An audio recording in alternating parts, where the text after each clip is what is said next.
अब हम प्रश्न संख्या 3.4 का क्वेश्चन 1 देखेंगे। पर डायग्राम बना हुआ है, वो केंद्र है, कोण AOB केंद्रीय कोण है, कोण ACB अंतरलिखित कोण है, मापचाप AB लघु चाप है, मापचाप ACB दीर्घ चाप है। ये डायग्राम में हमें दिखाई दे रहा है। साथ में हमें दिया है कि जीवा AB की लंबाई त्रिज्या OA और OB के बराबर है। तो इसलिए तीनों भुजाओं पर हमने R का मान लिख दिया अपनी तरफ से।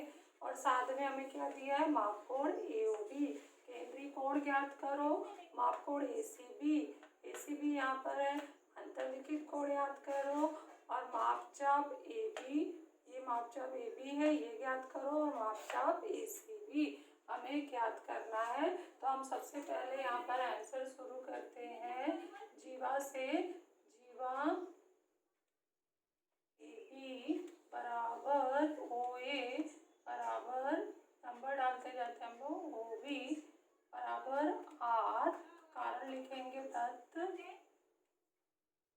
इसलिए त्रिभुज OAB एक समबाहु त्रिभुज है।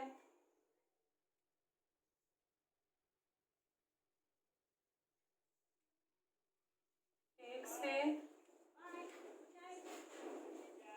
इसलिए कोण AOB बराबर कोण OAB बराबर कोण OBA बराबर 60 अंश, कारण होगा 2 से। और इसलिए हम जो हमें माप चाहिए वो कोण का नाम लिख लेते हैं। मापकोण AOB बराबर है 60 अंश, कारण होगा 3 से, और ये हमारा पहला साध्य आ गया। फिर 5वें नंबर पर कोण AOB जो है वो केंद्रीय कोण है जो संगत लघुचाप के बराबर है।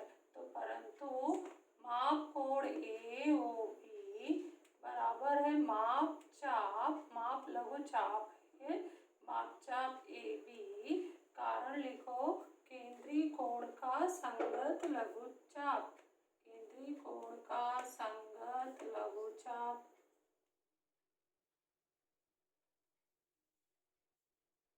लेकिन मापकोण AOB कितना है, 60 अंश, तो इसलिए 60 अंश बराबर मापचाप AB। तो मापचाप AB का माप कितना आ गया, 60 अंश, कारण होगा 4 और 5 से। तो हमने कोण AOB निकाल लिया और मापचाप AB निकाल लिया। अब मापकोण ACB निकालना है। तो ACB अंतरलिखित कोण है, उसके अंदर अंतःखंडित चाप AB है, तो इसलिए हम प्रमेय कौन सा लगाएंगे, अंतरलिखित कोण प्रमेय। मापकोण ACB बराबर है आधा मापचाप AB, कारण होगा ये अंतरलिखित कोण प्रमेय।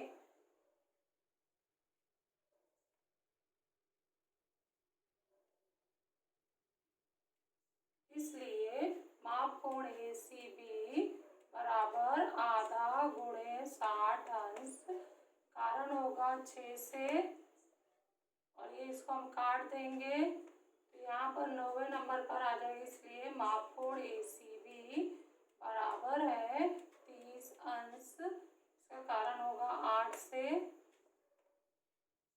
तीसरा क्वेश्चन भी आ गया। अब मापचाप ACB पूछा है, तो इस वृत्त में 2 ही चाप दिखाई दे रहा है, मापचाप AB और मापचाप ACB। ये लघु चाप है और ये दीर्घ चाप है। तो हम यहाँ नंबर पर लिखेंगे 10वें पर, दीर्घ चाप होने की वजह से दीर्घ चाप का सूत्र होगा मापचाप ACB एक दीर्घ चाप है, तो बराबर होगा 360 अंश माइनस संगत लघु चाप का माप, तो संगत लघु चाप है मापचाप AB,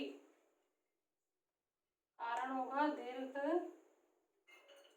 चाप के माप के सूत्र से, बराबर हो गया 360 अंश माइनस 60 अंश। यहाँ कारण में नंबर डाल सकते हो, 60 अंश हमने क्या अंश लिया था, 6 से, तो इसलिए यहाँ पर आ गया 11वें नंबर पर मापचाप ACB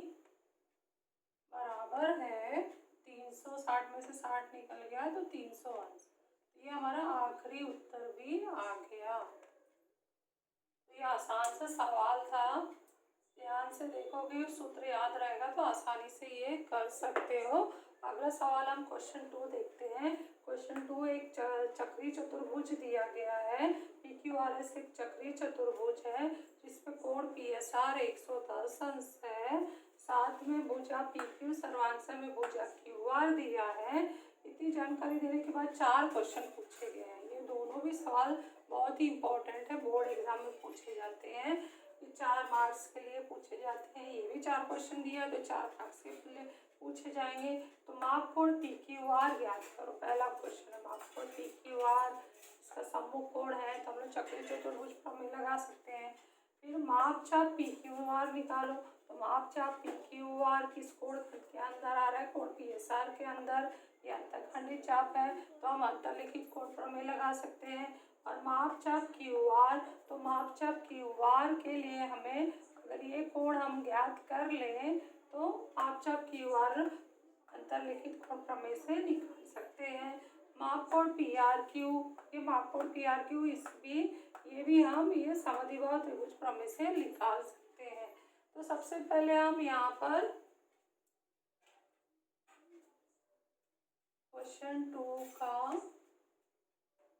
आंसर शुरू करते हैं। यहाँ से पहला पॉइंट लिखते हैं, चतुर्भुज PQRS एक चक्रीय चतुर्भुज है।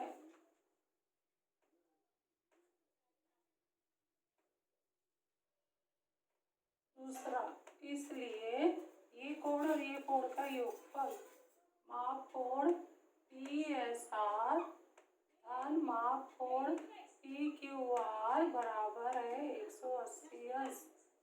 कारण होगा चक्रीय चतुर्भुज के प्रमेय से।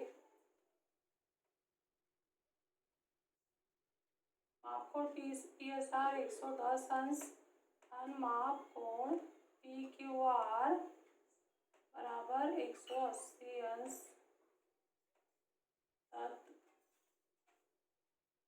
इसलिए माप कोण PQR बराबर 180 ऋण 110 अंश। इसलिए माप कोण PQR बराबर है 70 अंश। तो ये पहला क्वेश्चन आ गया, इसको बॉक्स बना दो। हमारे पहला आ गया है। छठवां हम शुरू करते हैं। छठवें पॉइंट पे हम क्या करते हैं, इस त्रिभुज में ये 70 अंश आ चुका है, ये हल कर लिया हमने। दो भुजा सर्वांगसम है तो सर्वांगसम भुजा के सम्मुख कोण भी सर्वांगसम होंगे। मान लिया ये x है तो ये जानकारी हम यहाँ लिखते हैं। त्रिभुज PQR में भुजा PQ बराबर है भुजा QR, कारण होगा दत्त। इसलिए कोण QPR बराबर है कोण QRP बराबर है x, कारण होगा सर्वांगसम भुजा के सम्मुख कोण। अब हम क्या करेंगे, इस त्रिभुज PQR में तीनों कोणों को जोड़ेंगे। कोण QPR धन कोण QRP धन कोण PQR बराबर है 180 अंश। त्रिभुज के कुल कोणों के योगफल से, त्रिभुज के कुल कोणों के योग गुणधर्म से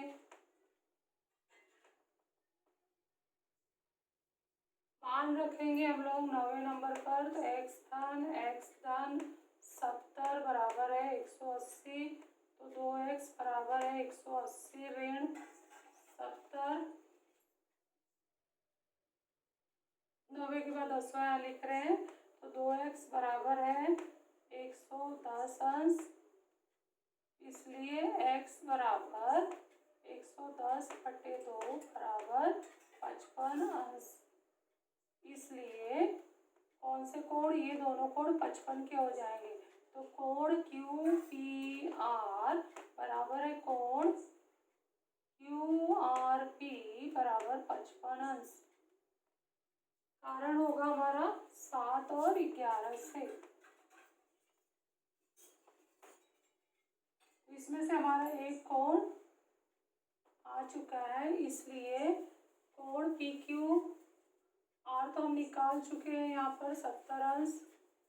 मापचाप पी क्यू आर निकालना है और एक हमने कोण पी आर क्यू अभी निकाल लिया है, तो इसलिए माप कोण पी आर क्यू बराबर है 55 अंश। ये वाला चौथा वाला हमने पहले कर दिया है।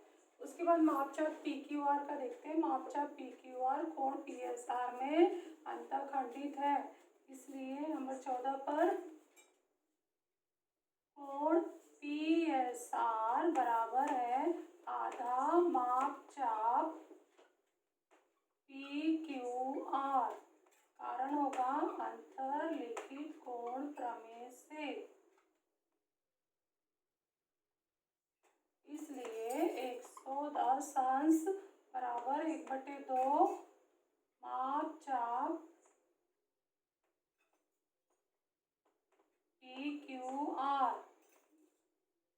110 गुणे 2 बराबर माप चाप पी क्यू आर।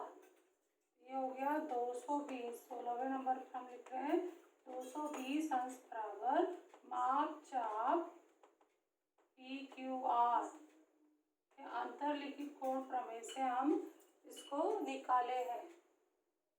इसके बाद ये जो हम डायग्राम एक और बाकी है यहाँ पर मापचाप क्यू आर निकालने के लिए। मापचाप क्यू आर भी स्क्रीनशॉट ले लो, तो आगे हम ये मिटा के हल करते हैं।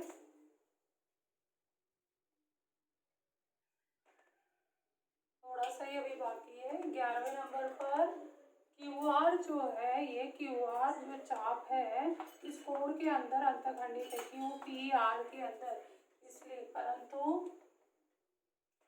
माप कोण क्यू पी आर बराबर है आधा माप चाप क्यू आर। कारण होगा अंतरलिखित कोण प्रमेय से। अब क्यू पी आर हमने लिखा है यहाँ पर क्यू पी आर 55 अंश 12वें से, इसलिए 55 अंश बराबर है 1/2 माप चाप क्यू आर। तो 55 अंश गुणे 2 बराबर है माप चाप क्यू आर, और 110 अंश बराबर है माप चाप क्यू आर, इसलिए माप चाप क्यू आर बराबर है 110 अंश। 16 ये हो गया 17 और ये 18वां नंबर, और इस तरह से हमारा ये 2 सवाल पूरा हो गया।